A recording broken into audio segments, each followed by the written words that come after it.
So much of what is still at MADFest is on those original flip chart sheets from 2018. One of the most important things in marketing is that continuity and the ability to keep showing up. This is a time of opportunity. We need to thrive in the storm, not merely survive. Hi guys, and welcome to Marketing in the Madness. I have some amazing guests for you today. And I mean, look, the title of the podcast pretty much tells you what we're going to talk about. But I've today got with me the founder and his head of content from MADFest. We have a really similar ethos in terms of the kind of things that they want to uncover in the marketing world, which is those really interesting, innovative approaches where people are trying to do things a little bit differently. So not only are we going to be exploring what you can learn at MADFest this year, but also how they have marketed, I would say, one of the most popular, interesting marketing events in the UK today. They have 15,000 people attending over 3 days. It is a proper festival. And I think we've just talked about it, so I should get this figure right. 42,000 people who have actively subscribed to their newsletter.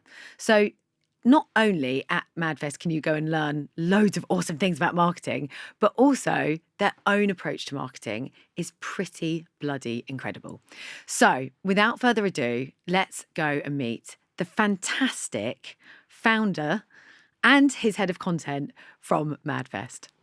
Welcome, guys, to Marketing in the Madness. I'm so excited that we've made this happen because you guys are called MADFest. We're Marketing in the Madness. I feel like this is a perfect podcasting marriage come true. It's a match made in heaven, isn't it? Yeah. It really, really is. Now, before we get started, obviously everyone knows who I am. Well, hopefully. Can you guys introduce who you both are? My name is Luke Wilcox and I am the content director for MADFest. I joined the team back in 2020. I've known Ian, the co-founder, for a lot longer, and it's not really a job for me. I love it. That's Amazing. all I'll say. Yeah, I love it. And I'm excited to hear more about what you've been doing to market your marketing festival. And over to you, Ian. I'm Ian. I'm the co-founder of MADFest, and we launched it in 2018, and we sort of launched it because we hated events. We just found them so boring, so we thought we'd do something totally different. And that is exactly what I want to talk about today. So I am a huge fan of MADFest and feel very excited because I'm going to be on stage. Did you know that? No, I didn't know that. Yeah, That's wonderful. Festival. Yeah. Day one, isn't it? Yeah, day one. Day one. Yeah. I should know Even that. the content director. Yeah, see, content director knows. about. So I'm going to be on the panel discussion. We're talking about female founders because only 5% of females are founders. I mean, only 5% of, is it UK companies or global companies? It's nuts, isn't it? Yeah. It's totally female. nuts. In fact, actually, that's a really interesting point because we want to create a women leaders bar in the new part of MADFest, which is called Brick Lane Beach. And I'm currently I need to get a load of people together for this because we obviously have to fund it, but we don't want people to spend loads of money. We want 10, 15, 20 companies that are super sort of A, run by women, or B, have proper policies in place that actually see that women are treated equally as they progress through the company. So we're doing that. So I've just kicked off a chat with Ellie Scott Edwards, and I want to speak to the ladies in Women in Programmatic. And I want to speak to a load of other people and just see whether we can get the weight behind it that suddenly people think, well, this is our space at the show. This is the women's beach bar. And we're going to do videos and interviews and stuff from it and really, really make it the central point of Brick Lane Beach.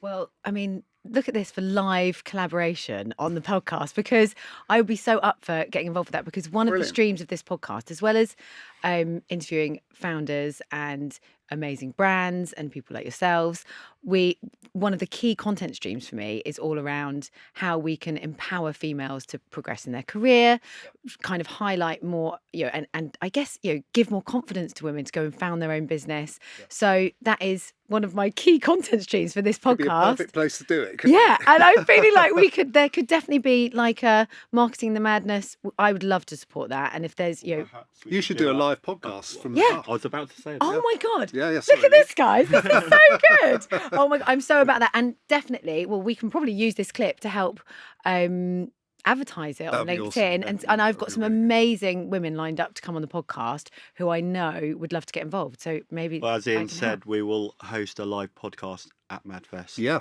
Hosted by your good self. Amazing. But Oh my also, God, I'm we're so taking excited. it carefully as well because, as a man, as a privileged white man, what I didn't want to do was kind of come up with the concept myself because it's kind of a bit silly, really, isn't it? So actually speaking to you, Ellie, other big groups, it will define itself Yeah, let's in a way frame it. that's right for women from a women's perspective as opposed to what I think might be right, which I'm desperate to avoid. I Yeah. just want to get it right. I would love that. And I'm sure that some of our partners, the agencies, the brands that we work with and have on the podcast would want to come and highlight what they're doing within their business to enable us. In fact, I spoke to a really amazing female founder yesterday who is just about to go off on maternity leave and how she's going to navigate that running her own business and how How many videos and podcasts we can do from the show live in that so environment. good. Oh my God, I can just go and grab people. Be awesome. It'll literally be like Davina McCall from Street Mate. Seeing as my Insta name is Street Mate, like this is like my dream come true. I'll be going grabbing people, get them to come and be interviewed. Film it as well. Yeah, love Be very this. visual as well. Yeah, I'm all about this. Oh my God, so there we go. What a great start to the podcast. isn't it? Yeah, Thanks, exactly. guys. So there we go. Ticked up one of my content streams already. But why I really invited you here, I'm so glad that we talked about that, but why I really invited you here is because you guys have created something so unique in MADFest. Like, it is the marketing festival of dreams. I enjoy it immensely. And like you said, I've been in and around the marketing industry, gosh, sadly, all of my career. So, just over 20 years. And I have been lucky enough to attend a lot of events, but a lot of they are dull. You're sat there watching talks and trying not to fall asleep. Yeah. And MADFest is just the opposite of that. It's it's really, to me, it's really, really turned. We won't use the C word. We don't. We don't use the C word. Conference, by the way. Yeah, conference. Yeah, no swear words. We won't use the C word, but they are dull. They're so boring. So tell me a little bit, Ian, about your story, how you came up with the concept and what you were doing pre-MADFest that made you think you needed to do this. Okay, cool. So Dan and I worked in events for years and years and years between us, sort of 20 years between us. And we'd always worked for other people. And events are always done in a certain way. It doesn't matter how big the event is or how small the event is, that the processes are pretty similar. And we just had a chat over a few beers in a pub one day, which is where we find ourselves a lot. And we just decided we didn't like it. Why were we still doing it? And then what can we do? Because, of course, we need to earn some money here. We can't just, Do it for free. we're not rich, we can't just step away from it all and become hippies somewhere. So Dan came round to my place in North London on the Valentine's Day. Both of our wives were at work and we sat down in the lounge, and we have a flip chart at home because my wife Bindi is very organised. So we do have a flip chart in a cupboard. So I got it down and we started just playing around with this thing. And that afternoon, I swear on my children's lives, we wrote things like MAD in capitals. We wrote the // the fest. We came up with the picnic tables. So much of what is still at MADFest is on those original flip chart sheets from 2018. And then we built it out. A week later, we launched it. You don't need any money to launch events. You just get them off the ground and off you go. No one's asking you for money to start with. So we got it going. We got it going really, really quickly. We headed off to various shows to tell people about it. But the whole premise behind it is the problem, I think, for other events, even the really great ones, and there are tons of them out there, is it doesn't take into account behavioural science, the way people think, the way people feel. So you may be the CMO of Pepsi, but in the morning you get out of bed and you do very similar things to what I do when I get out of bed in the morning. And you might have an awful lot of people that report into you, but maybe at the weekend you do some fun stuff that no one would ever guess you do. And our approach for the show is really, really simple. Make it super relaxed. Make it feel when people walk in as though they're doing something that they might do at the weekend. And that way they have really great conversations and they relax and they enjoy each other's company. And it's not about hard sales talk. It's about getting to know people, developing a relationship with people, looking at somebody, thinking, do I trust this person? You know, trust is massive, and everybody needs to trust people they do business with, but you're going to trust people more if you meet them in that sort of social environment.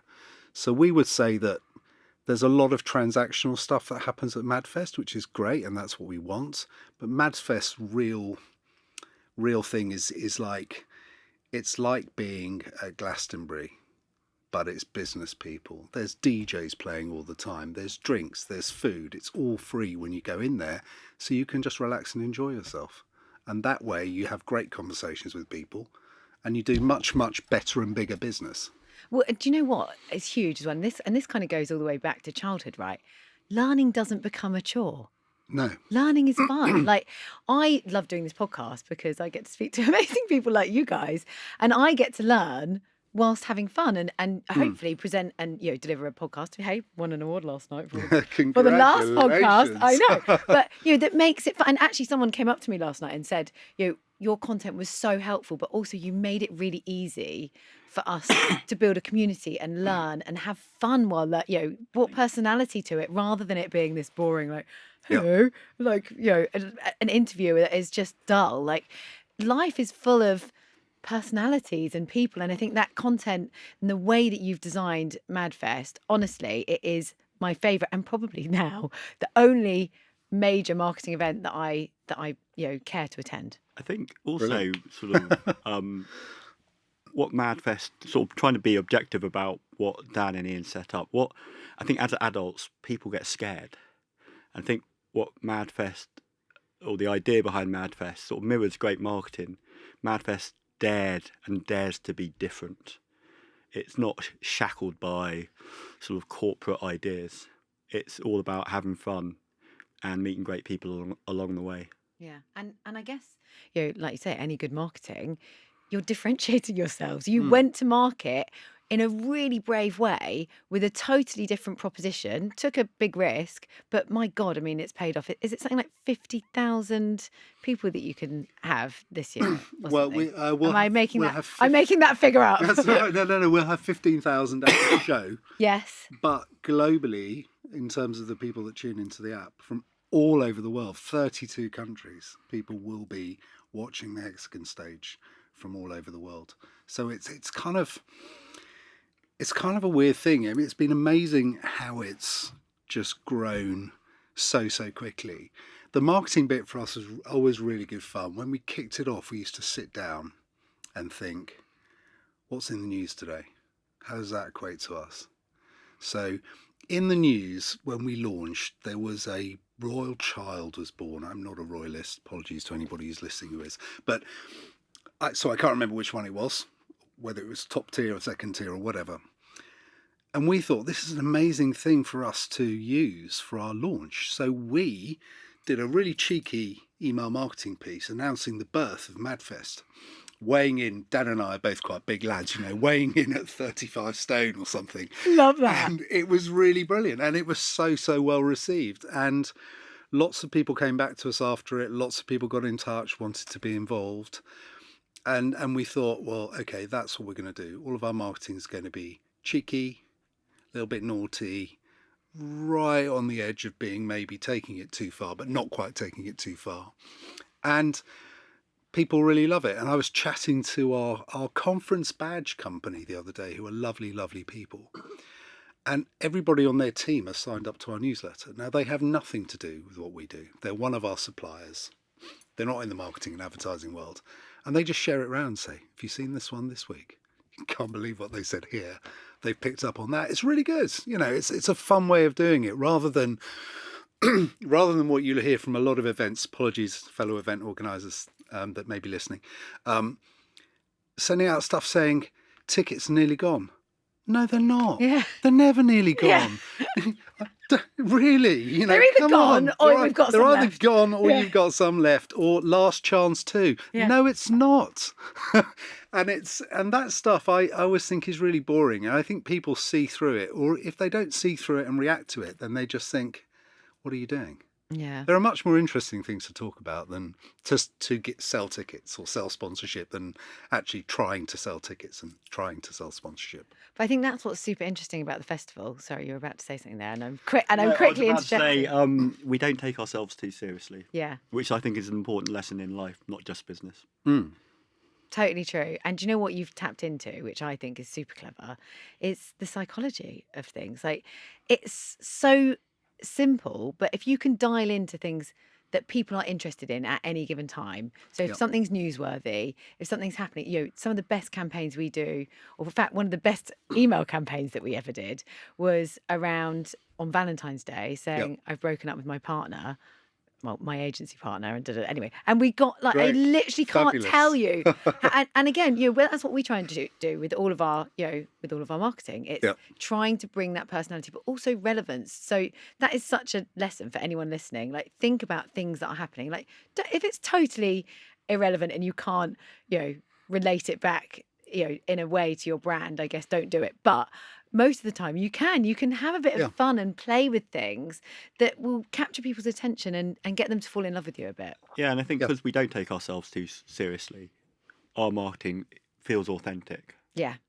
They know we're not straight-laced. They know it's not being typed by a guy who's wearing a tie. No, and it's not trying to sell you something. Well, it is trying to sell you something, but it's not trying to overtly sell you something. It's trying to make you feel interested in something, and then maybe you want to talk about it. Yeah. And that's a nice approach. I mean, I just think the way that the things that you've dialed into psychologically from your marketing perspective is super, super interesting. So tell me, why should people attend? What can people get from MADFest? What can they learn? I mean, we've talked a little bit about the kind of overarching ethos and the personality of the event, but why would people come? Give me a kind of lowdown on what they're going to be able to hear this year. Well, I'm going to hand over to my content director. Ta-da! This year is all about Riders of the Storm. MADFest, since we launched, the world's been sort of coloured by disruption, whether it's Brexit, whether it's a pandemic, now it's a cost of living crisis, which should be great for marketers. Marketers are all about change. And so with Riders of the Storm, it's now a time for marketers and marketing to step up and be the game changers, the change makers they're meant to be. So this year we have big brands, Pepsi, Heineken, Co-op, the Very Group, talking about why and how they are continuing to invest, how marketers should talk to their CFOs and say, continue to invest. Why? Because this is a time of opportunity. We need to thrive in the storm, not merely survive. But we also have those sort of challenger brands, the likes of Veya trainers, Castor sportswear, talking about how they always see opportunity in disruption because they're challenger groups. They have risk-taking and bold marketing as part of their DNA. So we have. Or they don't have any marketing at all. Well, yeah. Well, Like Veya Day Group Market. don't.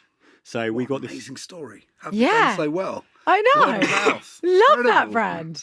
Well, Absolutely yeah, we've got the incredible. founder, or one of the founders, Sebastian, being interviewed on stage, talking about their story, which, as Ian said, is very interesting because they don't spend any money on advertising and marketing, and yet they are one of the most visual trainers you see.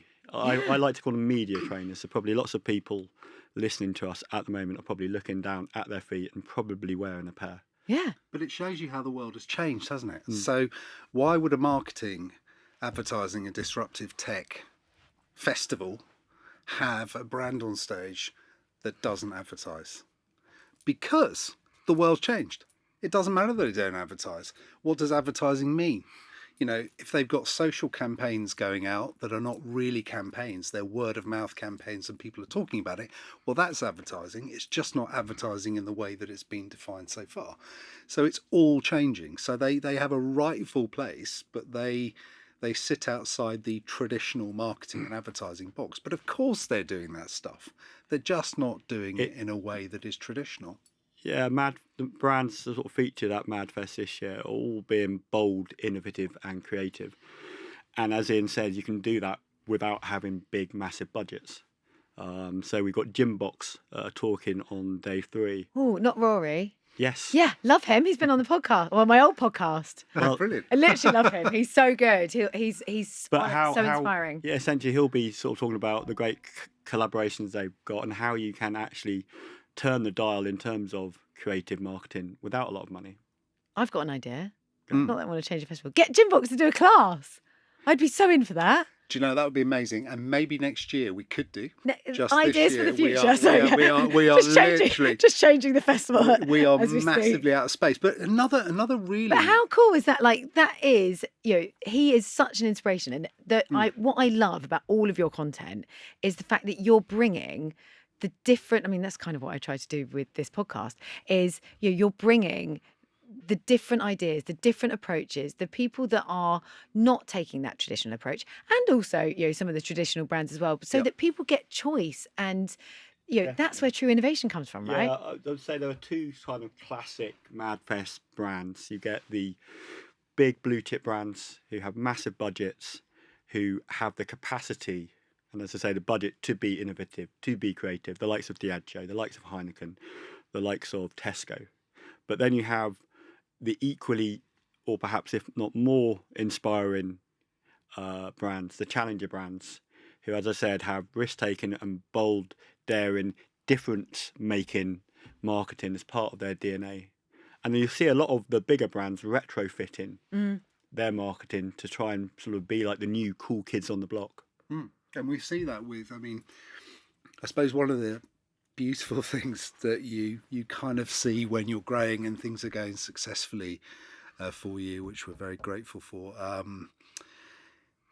Brands are doing masterclasses at MADFest this year, so they want to do masterclasses. So Ben and Jerry's are doing a masterclass on activism, which is utterly amazing. And I have the other one that I love so much. We've got one lovely one from Boots, which is really great. Oh yes, we've got one of our firm favourites from Tom Beavertown Brewery. Tom from Beavertown is doing a masterclass as well. And that for us it's an amazing thing for our event that they want to do it, because they're busy people and it's a lot of work for them, but they want to do that at the event. So that's really, really cool. But also for our delegates, it's an amazing thing for them that they can sit down and just listen to how, say, Tom, even though they're a massive brand now, they try to operate as they did when they started and still be very innovative and still be very, very different, and not just think we're a huge brewery and therefore we will operate this way. And I think, so that's really exciting. Yeah, and I think it sort of goes back, certainly to Ben and Jerry's. Lots of brands rightfully talk about purpose, but then you sort of wonder, are they really purpose driven? Is it purpose washing, a bit like greenwashing? So we thought, get Ben and Jerry's on stage to do a deep dive on how you do it authentically, because I think all marketing needs to be authentic. So, why not learn from the best? Yeah, totally. I mean, that's why you guys have such great marketing tactics yourselves. You get to sit at the festival and hear from all these amazing brands and interview them beforehand. That powers your own marketing, right? Well, hopefully. Yeah. It does. It totally but does. the other reason to come. So everything you saw last year at MADFest is still there. Yeah. But we have Brick Lane Beach, which is the new part of MADFest that no one's ever seen before. So the show has 2 entrances now. It has the nightclub entrance through 93 Feet East, everybody knows, and it has Brick Lane Beach entrance, both on Brick Lane. But the Brick Lane Beach has beach huts in it, and it has the creativity stage in it, and the whole thing is themed like a British, bit like where I live now in Hove, so like being on the seafront in Hove and looking out to sea. So it sort of looks and feels amazing and will be a great new space. We've got cool brand partnerships. Jägermeister, which, you don't necessarily want people drinking an awful lot of Jägermeister at the show, but Jägermeister came to us and they are producing 3 miniature Jägermeisters that will be in different parts of the show with different coloured MADFest logos on them, so people can go around and collect them. Got to collect them all. Love that. And Heineken have come back. They did a big launch of Heineken Silver at the show last year, so they've come back with new and different products. Beavertown are giving us amazing products. Incredible wine company called Accolade Wine. Deshuma involved again. Sticks and Sushi. The whole food experience has been really elevated. It goes back to sort of why you and Dan sort of launched MADFest. It's to make events fun. So traditional sort of, using that C word, I'm sorry, conferences. The food and beverage is always terrible. It's in horrible hotels. Whereas at MADFest, you will drink and eat brands you spend at home with your own money in your own time. But the best thing about MADFest, it's all free. And on Brick Lane Beach, we did this deal last night actually. You'll be able to get a bag of chips. Oh, wow. Which would be great, wouldn't it? 'Cause Love you can that. walk around the Proper. show with a bag of chips, which is brilliant. That is literally hot off the You want to press. smell that smell as well, don't you? Like you Yeah. smell on a British seafront. Yeah. Chips cooking and vinegar and that kind of seaside smell. So I'm really pleased to have those guys in. Yeah. Oh my God, I love that. In fact, it's funny because I also live by the beach, different beach. I have an opportunity for you actually, which I'll talk about off air, just in case it doesn't happen. But I phoned my daughter last night on the way to the awards, and she was eating fish and chips down the beach with my Fabulous. brother. I know, how cool is that? Fabulous. So honestly, I feel like. In fact, I was talking with my daughter. She's going to come to the fair. I think I might have said this to you already, but if I haven't, my daughter's doing work experience that week. What a lucky girl!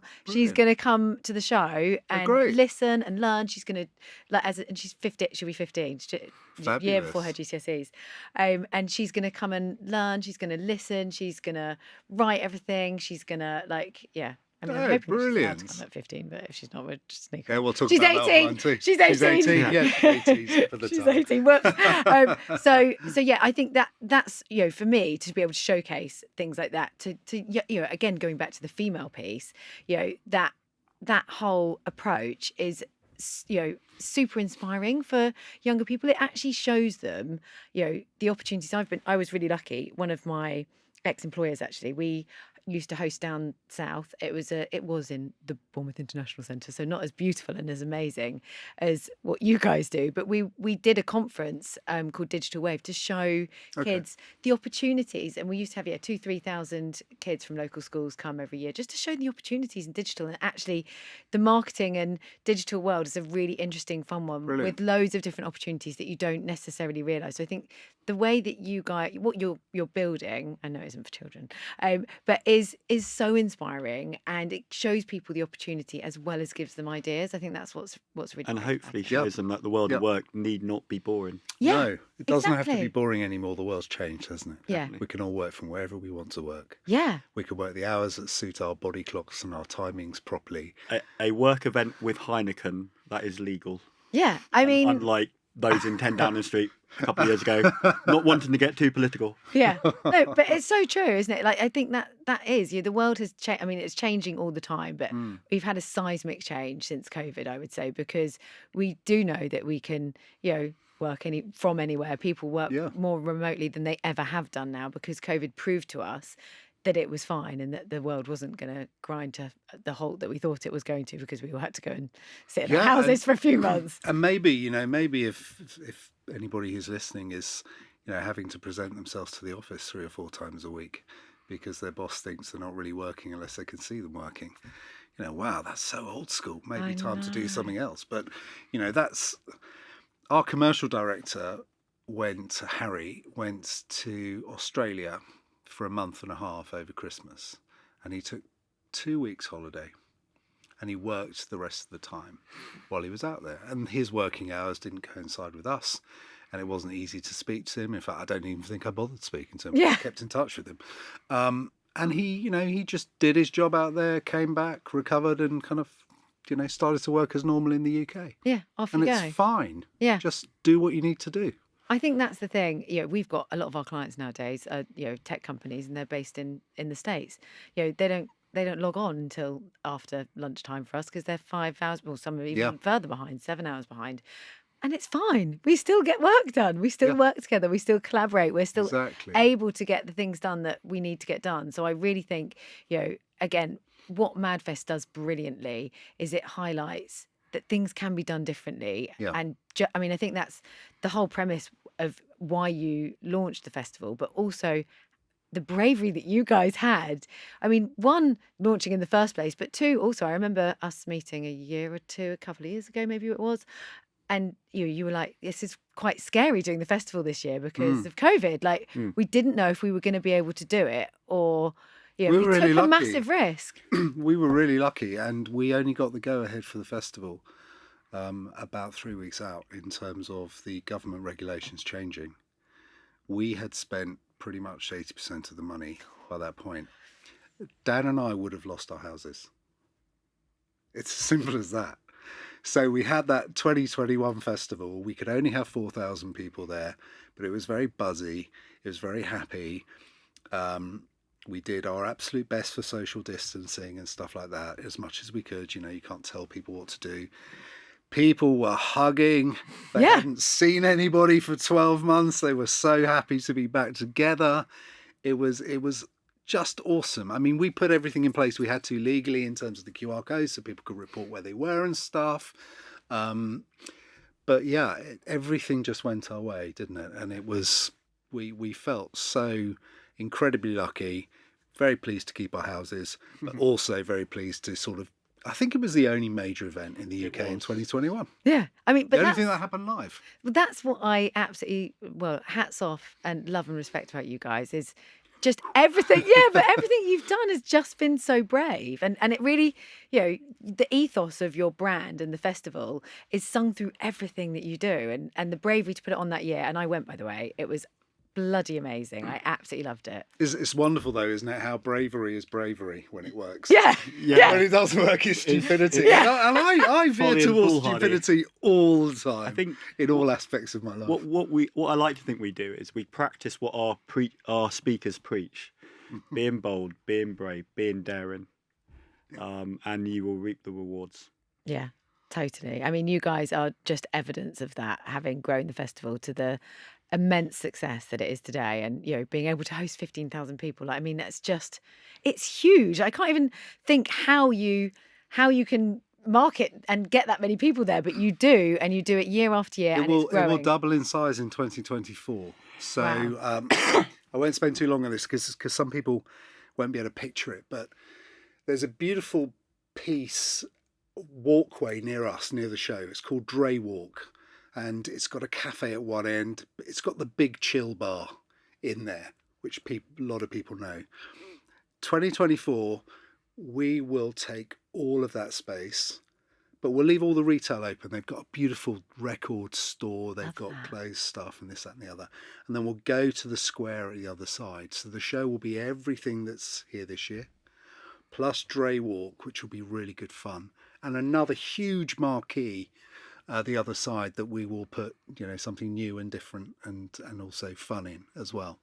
So we've planned now right the way through to 2026. Oh my God. So it's just step by step by step, but each time just thinking, how can we festivalize this more? We don't care if people leave, go and have a coffee, go and do something else, come back. We're not about keeping people on site. It's like, stay on site if you want. If you need to go somewhere quiet, you probably won't find it here, although you will do this year because we've got a workspace for everybody. Just go and do your own thing and come back when you want to.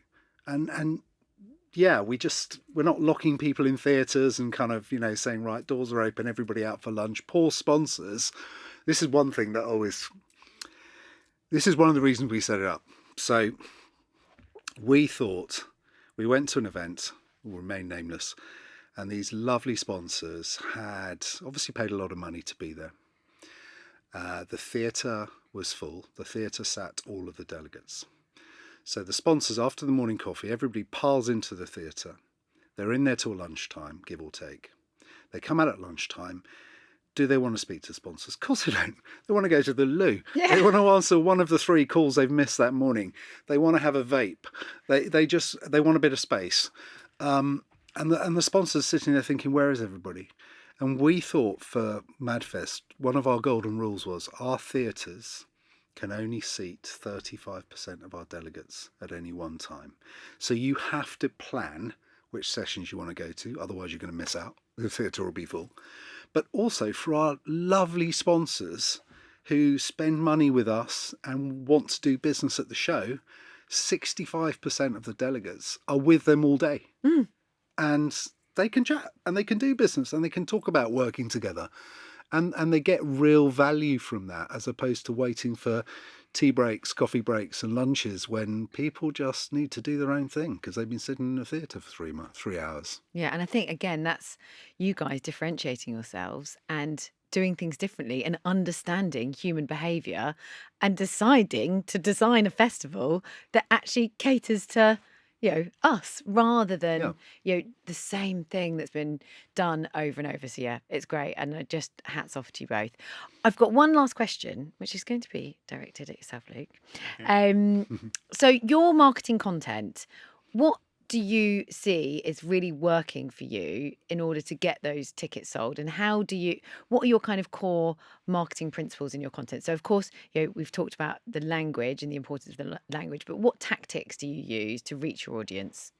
I think it sort of goes back to that sort of word, being authentic, talking to people as though they're adults. We just talked about sort of, age-old conferences where you're almost literally kettled from room to room. Yeah. And I think everything in terms of how we market ourselves, the language we use, we're basically treating people like adults.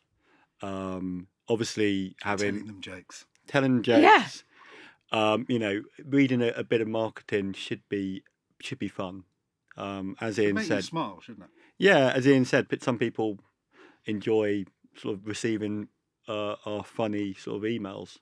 And as I said, it's authentic. Obviously, what helps is the brand that's been created, great speakers, great brands. I don't think in terms of B2B events that will ever change.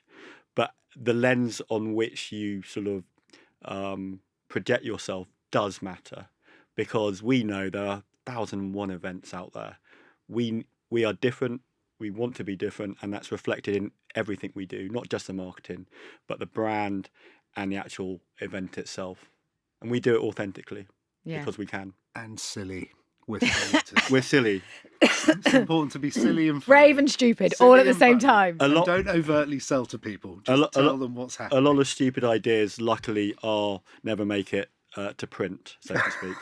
But most of your content is written content, so emails, designed emails, plain text emails. Yes. Yeah. And also we have our weekly sort of touch point with our community, our weekly newsletter. Nice. And we always have a sort of in-house marketing email talking about what's coming up at the festival.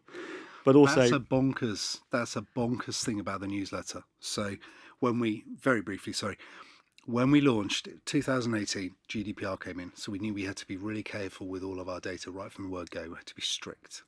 So we created the newsletter from the word go. 5 years later, we have 42,000 subscribers to my God. Newsletter. That's not a database, it's subscribers. And that is insane, isn't it? So these are people getting our little bombs of fun and information and some serious stuff on a Friday, and they've said to us, we want this. And it's a lovely way of, Luke writes a newsletter and has done for years. So and our subscriber base has been growing. Well done. But it's a lovely way to keep in touch. And I was chatting to somebody the other day and they said, I haven't seen you since the last MADFest, but I don't feel disconnected because we've been in touch through that newsletter sort of every week. So it's great. We have sort of top brand columnists as well, sort of talking about sort of what gets their goat, what's making them mad about the industry, what needs to change, etc. So, that's every Friday. But, as I say, it's a subscriber-based newsletter, and it's, part of the MADFest community.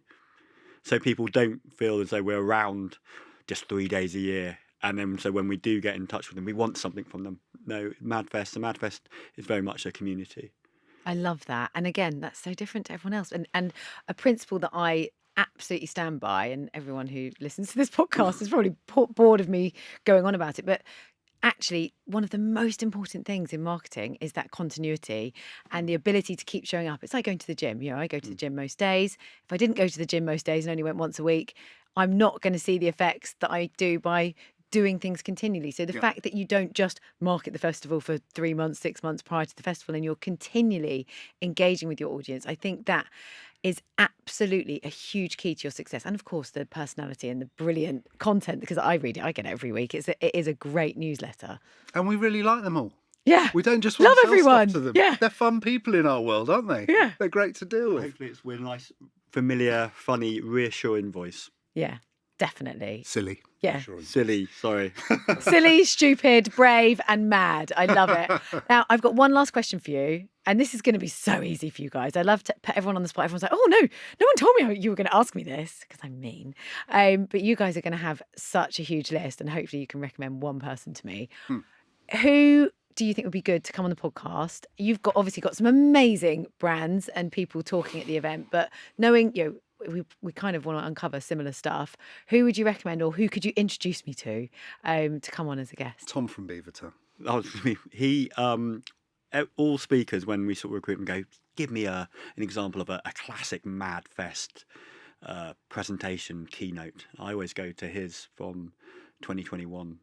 He's an unbelievably creative marketer.